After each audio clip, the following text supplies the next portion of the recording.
আজিজের বাসভবন ভবন থেকে ইফতারের আগ মুহূর্তে আমরা এই লাইভে সংযুক্ত হয়েছি। আপনারা দেখতেই পাচ্ছেন যে আর ইফতারে মাত্র 3 থেকে 4 মিনিট বাকি আছে। আমরা একটু সরাসরি যাব, একটু কথা বলার জন্য চেষ্টা করব।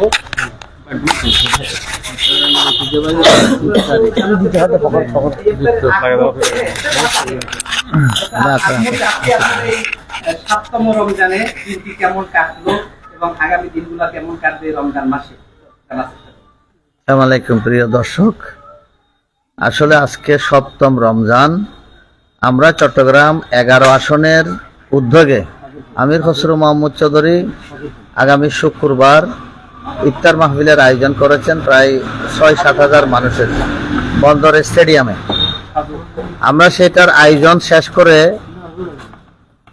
আমরা এখানে আমাদের বাসভবনে আমরা যারা সেখানে কাজ করছি আমরা এখানে আসি, ইফতারের আয়োজন করেছি। আজকের ইফতারটা হচ্ছে সম্পূর্ণ আমাদের চট্টগ্রামের আঞ্চলিক ইফতারি, যেটা আমরা মিক্স করে খাই। এটা হচ্ছে চট্টগ্রামের আঞ্চলিক ইফতারি। আমরা ছোটবেলা থেকে এইভাবে ইফতার করে আসছি। এটা কিন্তু সাধারণত হয় না ইফতার মাহফিলে। এটা আমরা আমাদের ঐতিহ্য ধরে রাখার জন্য, চট্টগ্রামের ঐতিহ্য ধরে রাখার জন্য আমরা এই মিক্স ইফতার পার্টির আয়োজন করেছি অত্যন্ত ক্ষুদ্র পরিসরে। আমরা যারা সবসময় আড্ডা মারি, আমাদের আজকের এই আয়োজন।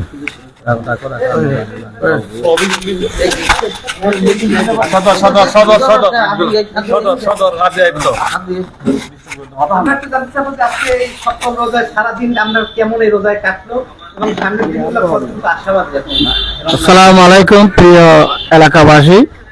আসলে রমজান মোবারকটা হচ্ছে যে অত্যন্ত শান্তি এবং ভদ্র নম্র ইবাদতের মাস, রহমত মাগফিরাত নাজাতের মাস। তো মুসলমানদের জন্য এটা একটা বড় ধরনের একটা ইফতারের টাইম, এটা খুশির সময়। এখন আমরা ইফতার নিয়ে গাড়াগাড়ি করতেছি। আল্লাহ রাসূলের হাদিস মোতাবেক আল্লাহ ফেরেশতাদেরকে ডেকে সাক্ষী করাচ্ছে ওনার উম্মতরা আল্লাহর হুকুম পালন করার জন্য, আল্লাহর আযান শোনার জন্য অপেক্ষমান আছে, কিন্তু খানার সামনে আছে, আমরা খেতে পারতেছি না।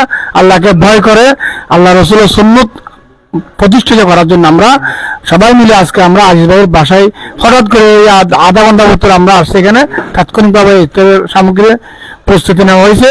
এখানে আমাদের মাঝে উপস্থিত আছেন চট্টগ্রাম মহানগর বিএনপির যুগ্ম আহ্বায়ক আলহাজ আজিজ ভাই, বন্দর থানা বিএনপির সভাপতি হাজি সালাউদ্দিন, 38 নম্বর ওয়ার্ড বিএনপির সাবেক সভাপতি সহযোদ্ধা আজম ভাই, সাংগঠনিক সম্পাদক যুগ্ম সম্পাদক আলী হাসান, সাংগঠনিক সম্পাদক আনোয়ার হোসেন জুনু, জাহাঙ্গীর ভাই, আলাউদ্দিন এবং আরো অনেকে দেখতে পাচ্ছি।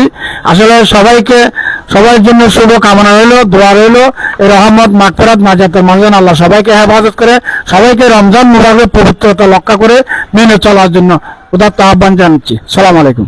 আজম কিছু হলো? বিসমিল্লাহির রহমানির রহিম। এখানে আর কথা বলার টাইম নেই। এখন হচ্ছে আমরা ইফতারি করব, আজান হবে, বিসমিল্লাহ করে ইফতারি করব। সবার জন্য শুভকামনা, আগামী রোজাগুলো যাতে ভালোভাবে শেষ করতে পারি এই আশা রাখি। আসসালামু আলাইকুম।